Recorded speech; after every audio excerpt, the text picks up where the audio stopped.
저는 이제 분리막 소재 써가지고 물만 선택적으로 빨리 내보낼 수 있는 소재를 만드는데 이제 그거를 자연계에 존재하는 어떤 멤브레인의 구조에서 이제 영감을 받아서 생체모사 분리막을 만들었다라고 말씀을 드릴 수가 있을 것 같아요. 그래서 그러면은 도대체 왜 제가 그 자연계에 있는 세포막 모델을 활용을 하려고 했는지를 말씀드려보자면은 이런 그림은 이제 뭐 생물 시간에 한 번쯤 보였을 것 같아요, 그죠? 우리 몸에 이제 세포들이 있는데 그 세포들 같은 경우에 그 세포막으로 둘러싸여 있고 세포막은 세포 안과 밖으로 물질을 선택적으로 이렇게 수송할 수 있는 그 배리어가 있단 말이에요, 그죠? 그때 이제 막이 보시는 것처럼 이제 뭐 셀룰라 멤브레인 혹은 뭐 리피드 인지질 이중층 이런 거 들어보셨죠? 인지질 이중층으로 이렇게 인지질이 바이레이어가 하나의 멤브레인을 형성하면서 배리어를 형성을 하죠. 그리고 그 멤브레인을 보면은 이렇게 보시는 것처럼 이런 막 단백질이 있어요. 막 단백질이 있는데 이 단백질은 보시는 것처럼 이런 포러스한 포어 구조를 가지고 있습니다. 근데 이러한 단백질 중에 굉장히 유명한 막단백질이 이제 아쿠아포린이라고 있어요. 얘는 이제 세포막에서 물만을 선택적으로 트랜스포트 시키는 데 굉장히 최적화가 된 단백질이다라고 생각을 해보시면 될 것 같아요. 예를 들면은 그 오른쪽을 보시면은 저게 막단백질 아쿠아포린을 통해서 물이 투과하고 있는 시뮬레이션을 보여주고 있는 그림인데 빨간 거 하나하나가 물 분자예요, 그죠? 그리고 저 지금 동영상의 한 프레임이 한 1피코세컨드 정도 되거든요. 그래서 실제적으로는 저 단백질을 통해서 물이 통과를 한 속도가 오른쪽 밑에 보시는 것처럼 그 1초당 이 포어를 통해서 물이 10억 개 이상 통과를 할 수가 있대요. 10억 개. 그죠? 일단 커 보이죠, 숫자가, 그죠? 그리고 두 번째로는 그러면 이게 그 숫자가 그냥 커 보이니까 제가 이게 얼마나 큰 값인지 조금 이제 감이 오실 수 있게 말씀을 드려보자면은 그 지금도 바닷물을 정제를 할 수 있는 고분자 멤브레인을 이용을 해서 해수 담수와 플랜트가 돌아가고 있거든요.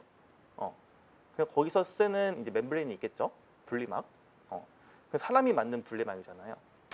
그 사람이 만든 분리막이 보통 물이 투수율이 보통 한 2 정도예요.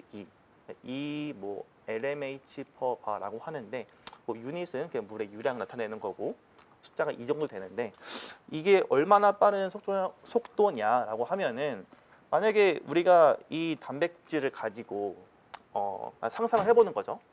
이 포어 구조를 가지고 진짜 이상적인 분리막을 만들었다라고 상상을 해보면은 이상적이라고 하는 게 이 포어를 촘촘히 이렇게 세워놔가지고 2D 멤브레인 만들었었을 때 이 숫자가 가지는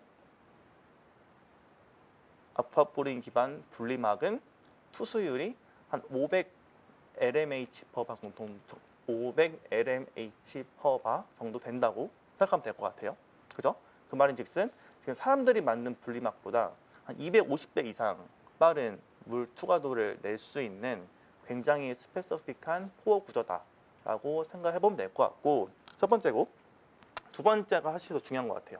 그 제가 좋은 분리막이라고 하는 거는 일단은 물이 빨리 나와야 되는 것도 맞는데 그죠? 근데 잘 걸러야 되잖아요, 그죠? 그죠? 그런데 보고 계시는 그 아쿠아포린이라고 하는 막단백질이 그 1990년에 처음 발견이 됐어요. 발견이 되고 한 2002년에 그 발견하신 분이 노벨상을 타셨는데 그러면 이제 아쿠아포린이라고 하는 저 단백질이 발견된 지 지금 한 35년 됐죠? 그죠? 근데 한 35년 동안 여러 과학자들이 부단히 애를 썼거든요. 과연 저 포어를 통해서 물 말고 다른 분자가 지나갈 수 있냐 없냐를 관찰을 하기 위해서 부단히 애를 썼는데 그 30년이 넘는 시간 동안 아직 그 물 분자 이외에 그 어떤 분자도 투과를 하는 이벤트가 아직 발견된 적이 없어요. 그죠? 그 말인즉슨 만약에 우리가 저기 보고 계시는 저 포러스한 구조를 이용을 해서 분리막을 만들 수 있으면은 그러면 말씀드렸던 것처럼 일단은 뭐 물을 빨리 보낼 수 있으니까 빠르고 그죠?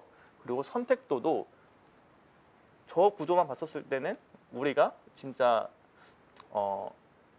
선택도가 무한대다라고 얘기를 할 수가 있거든요. 실제 선택도를 계산을 할 때 물이 나가는 속도, 그다음에 염이 나가는 속도 나눠준단 말이에요. 근데 염이 나가는 속도가 0이니까 선택도가 무한대가 되는 거죠. 그래서 이렇게 굉장히 좋은 분리막을 만들 수 있는 포로스한 모델 스트럭처가 이제 자연계에 존재한다라고 생각을 해보시면 될 것 같습니다. 됐죠?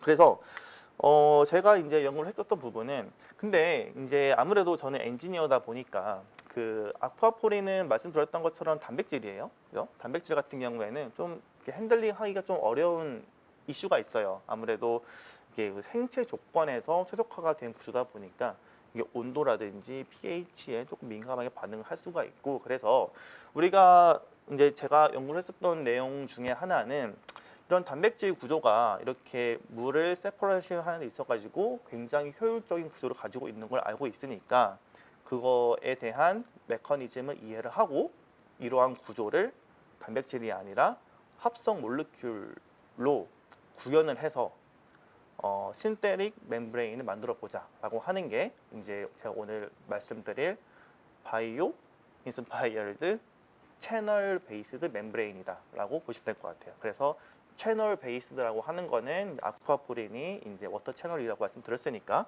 단백질이 아니라 합성 몰레큘을 도입을 하겠다라고 생각을 해보시면 될 것 같습니다. 그래서 그러면은 이제 말씀드렸던 것처럼 우리가 바이올로지컬 멤브레인의 기본적인 구성 요소를 알아야겠고, 그죠?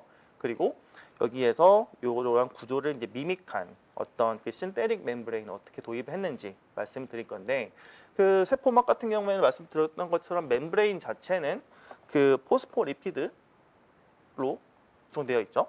그리고 그 리피드 하나는 하이드로필릭한 헤드그룹이 있고 하이드로포빅한 테일이 있을 거예요, 그죠? 걔네들이 셀프 어셈블리를 통해서 이런 모노레이어를 형성하는 거니까 그러면은 내가 이러한 구조는 유지를 하는데 이러한 구조적인 특징을 트랜슬레이션 할 수 있는 합성 몰레큘을 도입을 하겠다라고 해서 보고 계시는 이제 여기는 이제 엠피필릭한 블라코폴리머를 도입을 했어요. 예를 들면은 고분자인데 고분자 중에서 이게 한쪽 블락은 하이드로필릭하고 한쪽 블락은 하이드로포빅한 거죠. 그래가지고 이 엠피필릭한 블락코폴리머를 물에다가 딱 녹이면은 얘네들이 알아서 바일레이어에 어떤 멤브레인 형성할 수 있는 그런 구조를 도입을 했고 두 번째로는 이제 아쿠아포린이 굉장히 중요한 막단백질이라고 했죠. 그러다 보니까 이제 그 오른쪽에 보고 계시는 합성 멤브레인에서도 아쿠아포린은 아니지만 아쿠아포린의 기능성을 모사할 수 있는 워터 채널을 이렇게 인위적으로 분자 레벨에서 컨스트럭션을 해서 이 두 가지를 이용을 해서 분리막을 만들었다라고 생각을 해보시면 될 것 같습니다. 그죠? 해가지고 결국은 이 내용이 다예요. 내가 이 생체모사 자연계에서 보이는 굉장히 뛰어난 워터 트랜스포트 기전을 이용을 해가지고 내가 이제 이런 것들을 잘 살릴 수 있는 합성 분리막을 만들었는데 거기서 쓰는 멤브레인 매트릭스로 블라코폴리머를 사용을 했고 그리고 블라코폴리머 내부에 합성 워터 채널을 꽂아 넣어가지고 내가 투수율이 물이 나가는 속도, 투수율과 이제 선택도가 좋은 분리막을 만들었다라고 생각을 해보시면 될 것 같습니다. 그렇죠? 그러면은 이렇게 만들어진 이제 뭐 바이오 인스파이어드 멤브레인 같은 경우에 기존에 우리가 많이 쓰이고 있는 일반적인 고분자 기반 역삼투 막과 비교해 봤었을 때 뭐가 좋냐라고 하면은 당연히 일반적인 고분자 막 같은 경우에는 고분자 체인들이 이렇게 랜덤하게 그냥 패킹되어 있어요. 그래서 고분자 체인과 체인 사이에 이런 식으로 뭐 프리 볼륨이 생기면은 그 프리 볼륨을 찾아서 물 분자들이 이렇게 뛰어가거든요. 그래서 물이 투과가 되는 건데 딱 봐도 물 분자가 투과되기 좋아 보이는 환경은 아니죠. 분자 레벨에서 그죠? 그러다 보니까 우리가 이제 생체모사 채널 기반 분리막을 만들게 되면은 이 채널들이 멤브레인 평면에 이렇게 수직으로 서 있을 테니까 이제 물 분자들이 이 채널을 따라서 이제 효율적으로 빨리빨리 지나갈 수 있는 분리막을 만들었다라고 생각을 해보시면 좋을 것 같습니다. 그렇죠? 그러면은 사실 이제 제가 말씀드리는 큰 내용을 다 말씀드렸고 거기서 이제 소개드렸던 그 아쿠아포린이 아니라 그 합성 워터 채널이 뭔지에 대해서 좀 말씀드리고, 그리고 합성 워터 채널이랑 블라코 폴리머를 이용을 해서 실제로 어떻게 분리막을 만들었는지 정도 한번 말씀드리는 시간을 가져보도록 할게요. 그래서 보고 계시는 게 지금 저희가 만들었었던, 저희는 1세대라고 부르거든요. 1세대. 1세대 합성 워터 채널의 이제 어떤 분자 구조를 보고 계십니다. 그래서 왼쪽이 이제 아쿠아포린 워터 채널이고 오른쪽이 합성 워터 채널인데, 저희가 이거를 그 아쿠아포린과 비교해 봤었을 때 어떻게 오른쪽에 있는 그 합성 워터 채널이 물 분자들을 잘 투과시킬 수 있을까라고 생각을 하게 됐는지에 대해서 한번 말씀드려 보자면은,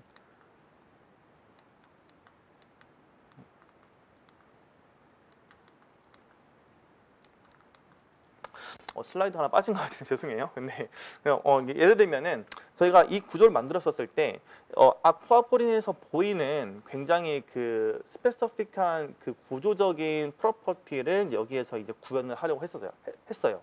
예를 들면은 그 아쿠아포린 같은 경우에는 그 아까 말씀드렸던 리피드 바일 레이어 안에 들어가야 되죠. 그러다 보니까 그 리피드 바일 레이어랑 그 채널의 전체 길이가 일단 좀 일정해줘야 돼. 그죠? 걔네가 그 사이즈가 안 맞으면 미스매치가 일어나가지고 이런 채널들이 그 리피드 바이 레이어 안으로 쏙 이렇게 들어갈 수가 없거든요. 그러다 보니까 채널을 이렇게 길이를 조정을 해주고, 그리고 가운데 보시면은 그 물 분자만 선택적으로 투과할 수 있는 그 옴스트롱 사이즈의 굉장히 리지드한 포어 구조가 있습니다. 그래서 그 포어 구조를 통해서는 물 분자만 지나갈 수 있는 구조를 이제 구현을 했다라고 생각하시면 될 것 같아요. 그리고 얘네들이 어떻게 보면은 우리가 그 파이프 형태인데 걔를 이제 분자 레벨로 줄여놓은 거거든요. 그러다 보니까 분자 레벨의 워터 채널에서 물 분자들이 그 파이프 안에서 빨리빨리 지나가려면은, 그죠? 그 물 분자랑 그 파이프 내 벽이랑 인터랙션이 있는 게 좋을까, 없는 게 좋을까요? 없는 게 좋아요. 그죠? 그 파이프 내 벽이랑 물 분자랑 인터랙션을 많이 하면은 걔네들이 이제 그 프리미에이션 리탈데이션이 생기거든요. 인터랙션을 하니까. 그래가지고 이 채널 내부는 최대한 하이드로포빅하게 만들어주고, 이런 식으로 해서 우리 아쿠아포린에서 보이는 어떤 그런 구조적인 특성을 구현을 했다라고 보시면 될 것 같습니다. 그래서 그러면 어떻게 만들었는지 좀 보여드리면은 보시면은 이렇게 저희 방 유기 합성도 좀 하거든요. 그래서 보시면은 이렇게 필라 518이라고 하는 매크로사이클릭 단분자를 일단 만들었어요. 보시면은 이렇게 벤젠링이 5개가 이렇게 연결되어 있는 구조죠. 그러면은 이 구조 안에 보시면은 그 포어 사이즈가 한 4.7 옴스트롱 정도 되는 사이즈가 되는 포어 구조를 이룰 수가 있게 됩니다. 그죠? 여기에다가 이제 여기 보시면은 이제 페놀릭 이제 하이드록사이드가 있는데, 여기에 보시는 것처럼 요거 하나하나가 이제 그 펩타이드 체인이에요. 그래서 펩타이드 체인을 여기에다가 이렇게 붙여준 거죠. 이렇게. 그죠? 붙여주면은 이 펩타이드 체인이 뭐 이런 식으로 정렬이 되면서, 그리고 펩타이드 체인과 체인 백본 사이에 하이드로젠 본드를 형성하면서 이런 식으로 그 나노 스케일의 물이 통과할 수 있는 채널 구조를 형성을 할 수가 있게 됩니다. 그래가지고 이거를 이용해서 이게 워터 채널로 이용했다라고 생각을 해보시면 될 것 같고, 이렇게 만들었었을 때 우리가 그 아쿠아포린에서 보이는 어떤 구조적인 특징들이, 예를 들면은 그 워터 채널 외벽은 하이드로포빅하고 그 안에는 이런 포어 구조가 있고, 그리고 뭐 이렇게 뭐 이런 특징들을 구현을 했다라고 보시면 될 것 같아요. 그래서 실제로 저희가 이 워터 채널을 합성하고 나서 그러면은 이 워터 채널을 통해서 물 분자가 흐르는지 안 흐르는지 봐야 되잖아요. 그래가지고 일단은 분리막을 만들기 전에 그래가지고 저 단분자를 통해서 물 분자들이 실제로 흘러가는 거를 실험적으로도, 그리고 이제 어떤 시뮬레이션을 통해서도 확인했습니다. 그랬었을 때 봤을 때 여기 오른쪽에 보이시는 이 펩5라고 하는 그 워터 채널이 있고, 여기 두 가지는 이제 자연계에 존재하는 아쿠아포린이에요. 그죠? 이제 아쿠아포린도 종류가 다양하거든요. 그래서 다양한 종류의 아쿠아포린이랑 그 워터 퍼미어빌리티를 비교해 봤었을 때 실제로 이렇게 만들었던 채널 구조체를 통해서 물 분자들이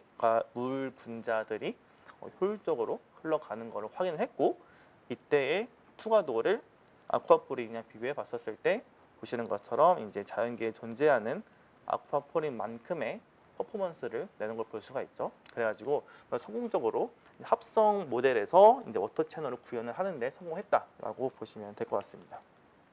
그러면은 사실 이제 분리막을 만드는 이제 사람이죠, 제가.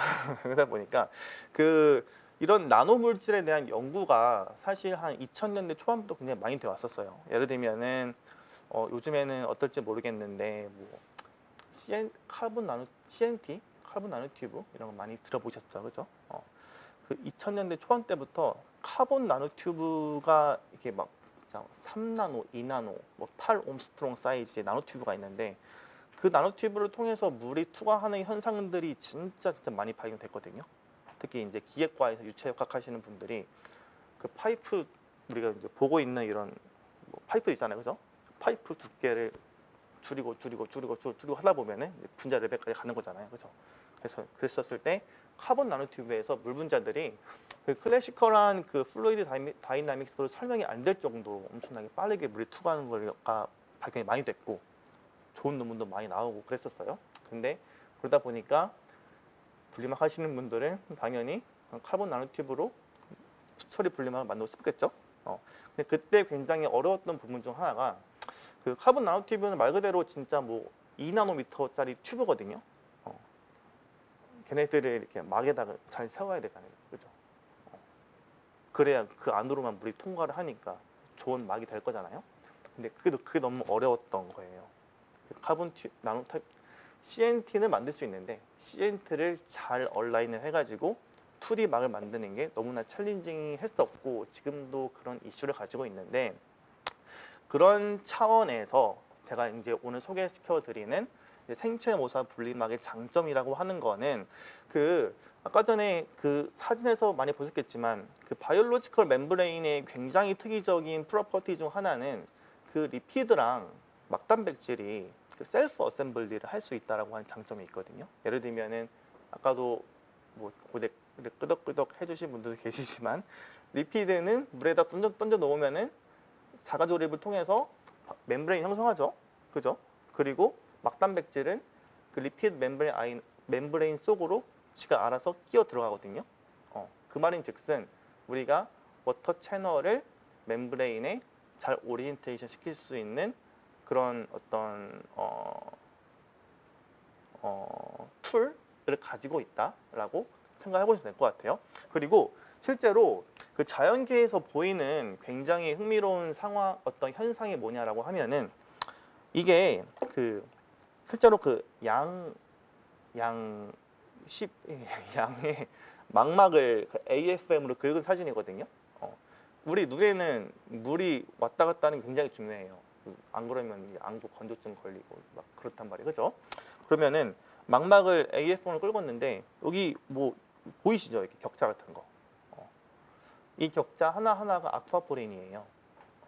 그러니까 그 이미 그 바이올로지컬 멤브레인 안에서는 아쿠아포린들이 보고 계신 것처럼 굉장히 오밀조밀하게 오리엔테이션이 돼가지고 덴스하게 덴시피케이션이 되어 있다라고 생각하면 될 것 같아요. 그러면은 말씀드렸던 것처럼 우리가 뭐 막단백질이든 합성 워터 채널이든 이런 채널 구조를 이용해서 좋은 막을 만들려면은 그 채널들을 오밀조밀하게 잘 세워놔야 되는데, 그죠?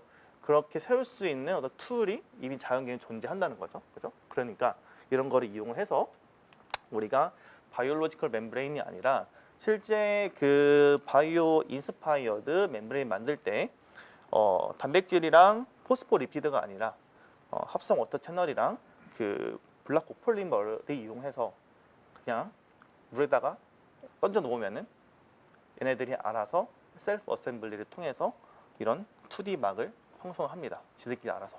그래서 실제로 여기 뭐 TEM 사진인데 잘 안 보이실 수도 있겠지만 여기 이렇게 보시면은 요 정도의 그 나노 시트가 있거든요. 그래서 나노 시트를 실제로 여기 안에를 구조를 이제 분석을 해보면은 이런 식으로 이제 헥사고날 형태로 이런 채널들이 굉장히 덴스하게 패킹이 돼서 얼라이먼트가 되어 있는 걸 볼 수가 있어요. 그러다 보니까 우리가 이제 워터 채널이라고 하는 좋은 포어 구조도 있고, 그죠? 두 번째로는 그 포어 구조를 이용해 가지고 걔네들을 단위 면적에 잘 얼라인 시킬 수 있는 어떤 2D 멤브레인도 만들었다라고 보시면은 될 것 같습니다. 말이 길어지네요. 빨리 끝낼게요. 그래가지고 실제로 보시면은 그 2D 시트 내에 그 포어 패킹 데시티를 계산해 보면은 그 이전에 나왔었던 어떤 분리막보다 굉장히 높은 포어 패킹 데시티가 보이거든요. 그 말인즉슨 그 이제 2D 막은 이제 물을 잘 내보낼 수 있겠다라고 하는 거겠죠, 그죠? 그래서 또 이제 뭐 중요한 거는 사실 앞에 보여드렸던 사진은 그 2D 멤브레인을 만들긴 만들었는데 걔네가 아직도 마이크론 스케일이었어요. 그래 보시면은 이게 한 100에서 200 마이크론 정도의 얇은 2D 나노시트를 만든 건데 문제는 우리가 이거를 이용해 가지고 이제 필트레이션을 해야 되잖아요. 그러면 실제 우리가 운용 가능한 정도의 사이즈의 막을 만들어야 되는데 그래서 어떤 방식을 도입을 했냐라고 하면은 이렇게 2D 시트 막에 채널들이 이렇게 얼라이먼트 되어 있으니까 얘네들을 이제 이렇게 평평한 서포트 위에다가 이 2D 시트를 이렇게 디포지션 시킨 거죠. 디포지션 시키면은 보시는 것처럼 밑에 있었던 포러스한 서포트가 덮이는 걸 볼 수가 있죠. 그리고 위에 얇은 선택층이 생기는데 얘를 이용해 가지고 실제로 분리막을 만들었고 얘를 이용해서 이제 분리 성능을 확인해 봤었을 때 기존에 있었던 고분자 기반의 분리막보다 훨씬 좋은 어떤 투수율 그리고 제거율도 보여주는 막을 만들었다라고 생각을 해보시면 될 것 같아요. 그래서 뭐 결론은 내가 자연계에 보이는 어떤 아쿠아포인이라고 하는 굉장히 특이적인 어떤 포어 구조를 이용을 해서 그리고 셀프 어셈블리 프로퍼티를 이용을 해가지고 굉장히 하일리 패킹이 된 포러스 2D 막을 만들었고 그걸 이용해서 수처리가 가능한 막을 만들었다라고 보시면 될 것 같습니다. 여기까지는 괜찮으시죠? 그래서 이제 제가 마지막 한 가지만 더 짧게 말씀드릴게요. 그래가지고 제가 이렇게 막을 만든 다음에 이제 그 후속 연구를 진행을 한 게 있었는데 그 제가 요 슬라이드 앞에 보여드렸었는데 그죠? 그 저희가 이제 1세대 합성 워터 채널 같은 경우에 아쿠아포린에 비교해 봤었을 때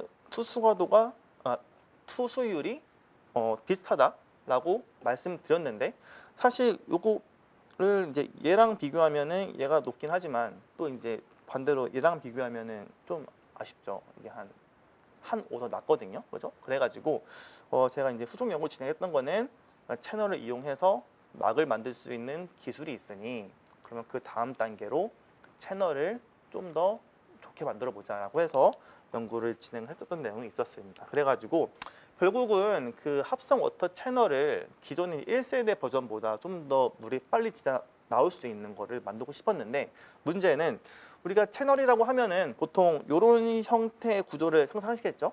이렇게 하나의 파이프가 있고 우리 투과할 수 있는 채널을 상상을 하실 텐데 사실 그 아쿠아포린이 진짜 이렇게 알면 알수록 굉장히 경이로운 구조를 가지고 있어요. 진짜로. 그러다 보니까 이거를 굉장히 그 심플한 합성 구조체 내에서 아쿠아포린의 그 펑셔널리티를 100% 트랜슬레이션 하는 거는 쉽지 않겠다라고 생각이 들었었고 그래서 이제 하지만 또 우리는 좀 엔지니어링적인 마인드 돌입을 해가지고 아쿠아포린이랑 좀 견딜 수 있을 만큼의 나노 구조를 만들고 싶었던 게 목적이다라고 보시면 될 것 같아요. 근데 결론적으로는 이러한 구조만 가지고는 아쿠아포린만큼 좋은 구조체를 만드는 거가 쉽지 않았고 그래서 저희가 이제 그 이후에 제시를 했었던 새로운 채널 구조가 보고 계시는 이런 채널이다라고 보시면 될 것 같아요. 그래서 저희가 뭐 새로운 클래스의 합성 워터 채널, 뭐 클러스터 포밍 채널이라고 얘기를 했었는데 그러면은 뭐 이렇게만 보시면은 그 이전 세대 채널이랑 큰 차이점을 못 느끼실 수 있을 것 같은데 가장 큰 차이점이 뭐냐라고 하면은 이 화면에 보시면은 이 채널을 보면은 이제 채널 중심부쯤에 그 채널 외벽 쪽으로 물 분자들이 이렇게 왔다 갔다 할 수 있는 이런 수 옴스트롱 사이즈의 보이드들을 만들어 놨거든요. 그랬었을 때 이 구조가 기존의 워터 채널이랑 다를 수 있을 만한 포인트가 뭐냐라고 하면은 뭐 이게 이제 우리가 뭐 익숙한 혹은 말씀드렸었던 뭐 전통적인 워터 채널의 구조일 텐데 그죠? 그러니까 얘네들은 채널이 한 개 있든 두 개 있든 세 개 있든 물이 통과할 수 있는 패스웨이, 그러니까 길의 개수는 채널의 개수는 동일할 거예요, 그죠? 그런데 이 채널 같은 경우에는 저희가 구조를 이런 식으로 만들었어요. 그러다 보니까 이 채널이 이제 물 분자가 들어왔었을 때 이 채널 바깥쪽으로 이렇게 물 분자가 이렇게 점핑을 할 수 있는 구조를 줬거든요. 그랬었을 때 이 채널이 만약에 한 개만 있는 게 아니라 얘가 뭐 두 개, 세 개, 네 개 뭉쳐 있으면은 물 분자들이 이제 흐를 수 있는 어떤 그 패스웨이의 개수가 그죠? 채널과 채널 사이에 왔다 갔다 할 수 있으니까 이렇게 조금 이렇게 개수가 이게 시너지스티컬리하게 늘어나는 그런 구조를 만들었다라고 보시면 될 것 같아요. 그래서 결론적으로는 이렇게 해서 뭐 좋은 채널을 만들었다가 결론이고 뒤에 나오는 슬라이드는 이것들을 서포팅 해주는 이제 결과들만 있는데 좀 보여드릴게요. 그래서 그죠? 그래서 이제 그리고 두 번째로 중요한 거는 그럼 이러한 어떤 물이 빨리 투과할 수 있는 기전을 달성하려면 기본적으로 채널들이 뭉쳐 있어야겠죠. 근데 실질적으로 이런 채널들이 멤브레인에 이렇게 인서션 됐었을 때 걔네들이 이렇게 레터럴 디퓨전을 통해서 클러스터를 형성을 하는 것도 확인을 했습니다. 예를 들면은 이거 시뮬레이션 사진인데 처음에 멤브레인 안에 채널들을 꽂아놓고 이제 이 시스템을 이퀄리브레이션 돌리면은 보시는 것처럼 채널이 이렇게 서로 간에 이렇게 클러스터를 형성을 하는 걸 볼 수가 있고 실험적으로도 막 안에서 채널들이 이렇게 클러스터를 형성을 하면서 존재를 하는 것을 확인을 했습니다. 그리고 중요한 거는 저희가 실제로 이 구조체 한 개당 물이 얼마나 투과를 하는지를 측정해 봤었는데 보신 것처럼 그 분리막 안에 채널의 그 개수가 증가할수록 채널 한 개당 투과를 하는 물의 투수율이 엄청나게 많이 증가한 것을 볼 수가 있어요. 그 말인즉슨 아까 말씀드렸던 것처럼 채널이 혼자 있는 것보다 여러 개 같이 있었을 때, 그죠? 그 채널과 채널 사이에 물 분자들이 빠르게 투과하는 그런 패스웨이를 제공해 줌으로써 물 분자들이 빠르게 통과하는 것을 확인했다라고 보시면 될 것 같습니다.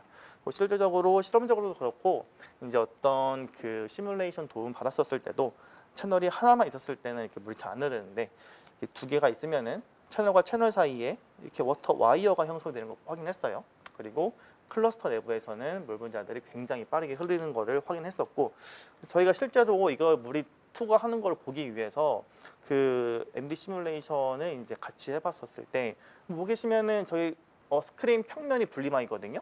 그리고 저 가운데 에 이제 채널에 몰려 있는 클러스터가 있는 거예요. 그 클러스터를 통해서 물 분자들이 굉장히 빠르게 막을 왔다 갔다 하는 걸 확인을 해 보실 수가 있습니다.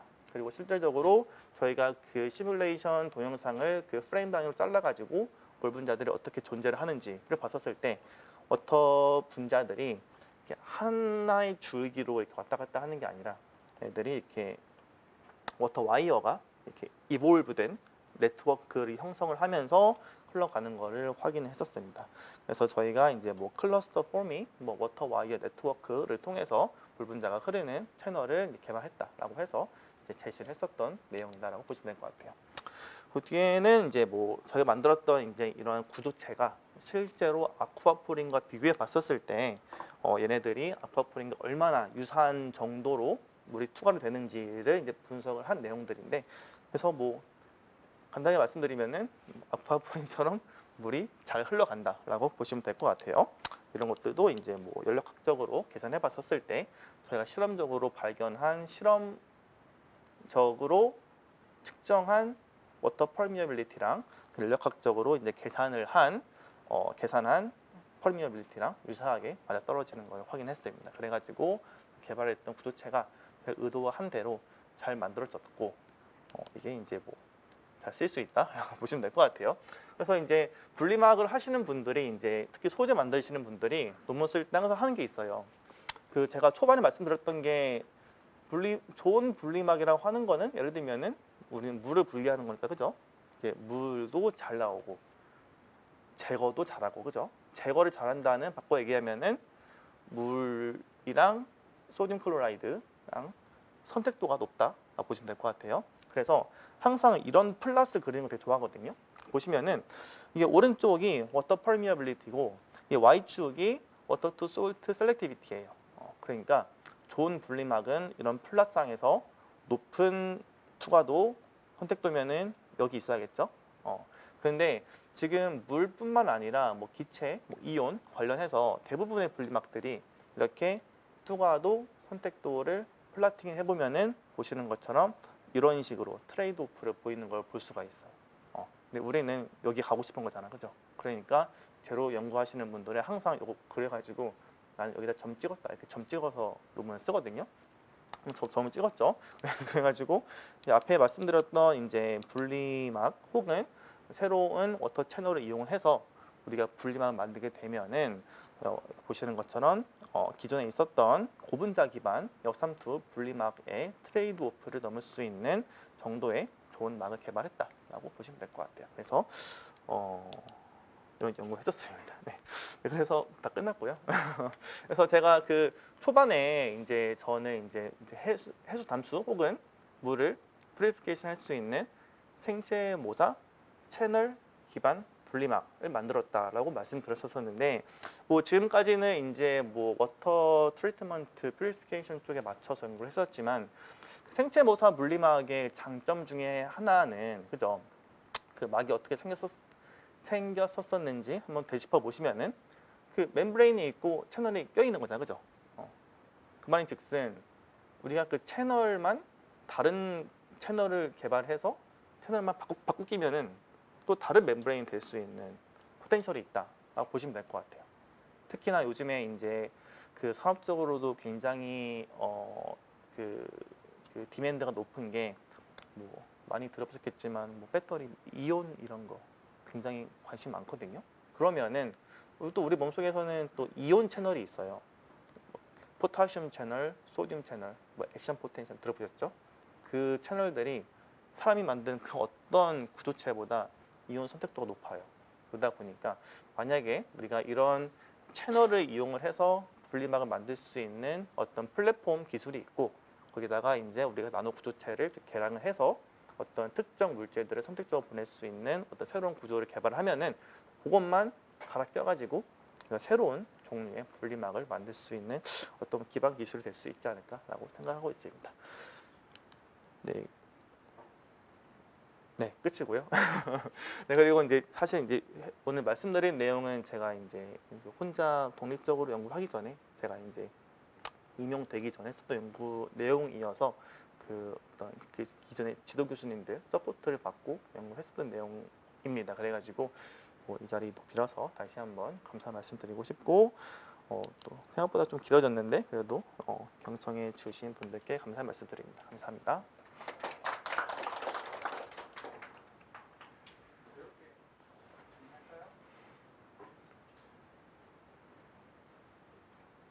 네.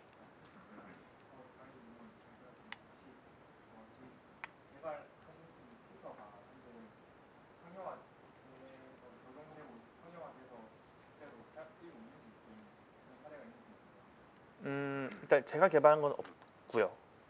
그런데 일단 제가 개발한 건 없습니다. 없고 이제 뭐 노력을 하고 있는데 연구라고 하는 게 이제 아무래도 이제 조금 시간이 걸리는 부분도 있어요.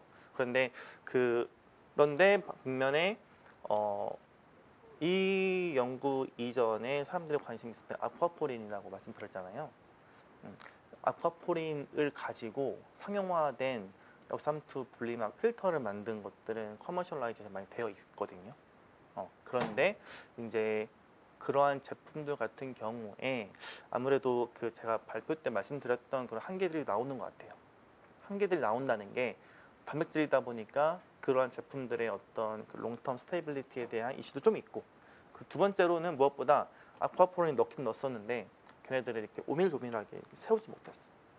그래서 아무래도 우리가 그렇게 좋은 포어 구조를 가지고 있고 걔를 이용해서 좋은 분리막을 만들면은 우리가 기대할 수 있는 기대치가 이만큼 있다면은 나와 있는 어떤 제품들 같은 경우에는 기대치가 이만큼밖에 못 미치는 상황이에요. 그래가지고 그런 포어 구조를 이용해서 좋은 막을 만들려고 하는 연구가 진행되고 있습니다.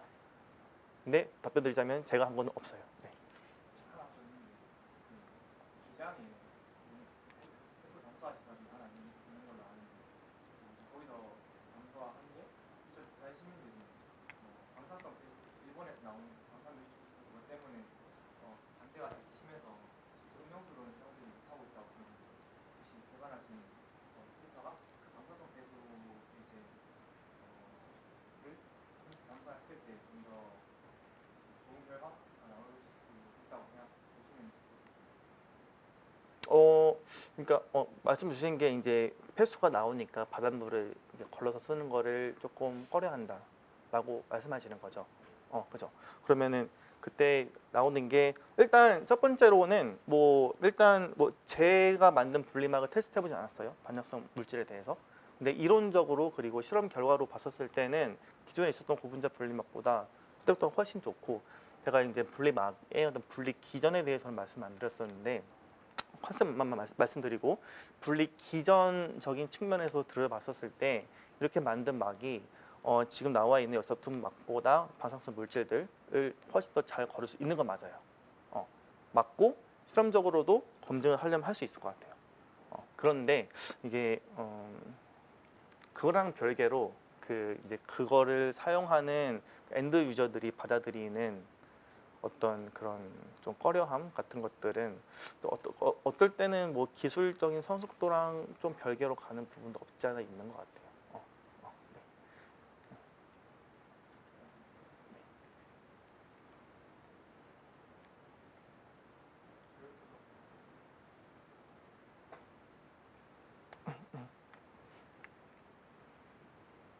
네. 없으시면 그만할까요? 네, 네, 감사합니다. 네.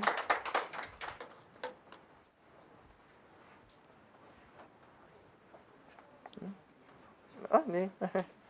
이거는 키보드가 어딨지? 네.